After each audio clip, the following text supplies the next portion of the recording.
দুই জায়গায় ভিড় দিলে ভালো হয়। এখানে এখানে আপনি বিশ্বাস করবেন না, কিছুদিন আগে একটা বাচ্চা পেটের উপর দিয়ে একটা গাড়ি গেছে, কিন্তু আল্লাহ ওকে বাঁচিয়ে দিছে, যার জন্য ওর ক্ষতিটা হয় নাই। এটা খুবই দরকার, খুবই জরুরি। আর একটা বিষয় হচ্ছে আপনাদের 6-এ তামিমা ম্যাডাম আছে, উনি যখন ক্লাসে ঢোকে তখন পুরো জানালা বন্ধ করে দেয়, দরজা বন্ধ করে দেয়। এই গরমের মধ্যে বাচ্চাদের খুব সমস্যা হয়। আমার ছেলে এবার ক্লাস 6-এ, সে কিছু প্রায় দিন আমাকে যেয়ে বলে ওর একটু সমস্যা আছে। তো আমি বলি কি বাবা তুমি কি জল খেয়েছো? বলে কি আমি জল কোথায় পাবো, এখানে জল আনতে গেলে আমাকে প্রাইমারি স্কুলে যেতে হয়, অনেক সময় স্যাররা দেখলে আমাকে মারে।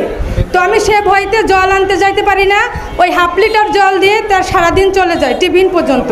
তাই আমার একটা আবেদন যে এখানে একটি বিশুদ্ধ পানির ব্যবস্থা করে দেওয়া।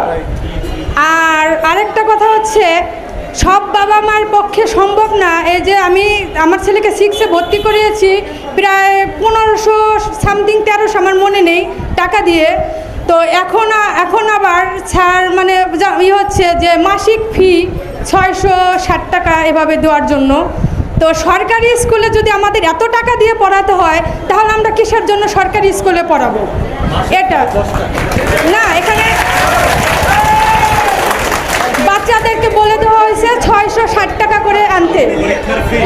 পরীক্ষার ফি, যদি পরীক্ষার ফি হোক বা মাসিক ফি হোক, সেটা যদি 660 টাকা হয়, এটা কি সবার পক্ষে দেওয়া সম্ভব? সম্ভব না। আপনার কাজ ফেসবুকের মাধ্যমে দেখার কারণে এই অভিভাবকরা আস্থা খুঁজে পাইছে যে আজ আমরা কোনো কিছু বলতে পারবো। স্যার, এখানে সবাই বলছে বেশি কথা বলবো না, এখন বিজ্ঞানের যুগ। এই বিজ্ঞানের যুগে এসে আমাদের আয়োজকে যে এই ইলেকট্রনিক্স যে ভুলগুলো হয়েছে, এই ভুলগুলো যাতে যার ভবিষ্যতে না হয়। আর এই স্কুলে স্যার কম্পিউটার শিক্ষা, যদি বিজ্ঞানের যুগ হয়, অফিস আদালতে সবই লাগে কম্পিউটার, সেখানে কম্পিউটার শিক্ষাটা হয় না স্যার। এই কম্পিউটার শিক্ষার জন্য আমি এই বলতে কেউ বলে নাই দেখে আমি বললাম স্যার। স্যার ধন্যবাদ।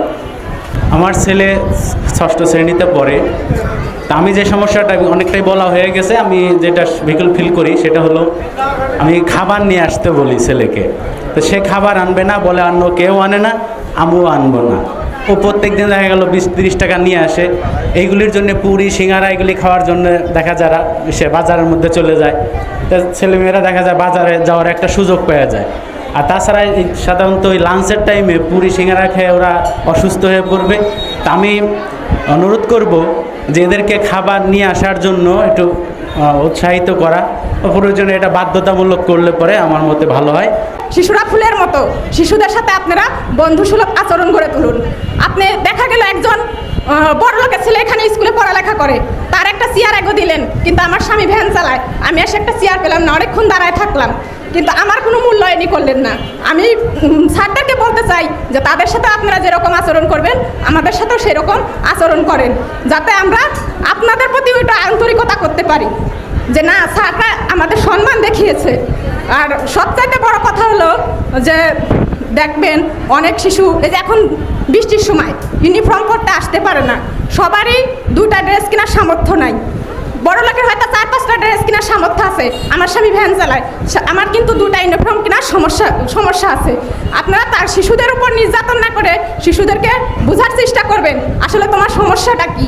আপনারা যদি সমস্যা খোঁজার চেষ্টা করেন, তাহলেই শিশুরা একজন বড় মাপের মানুষ হতে পারবে।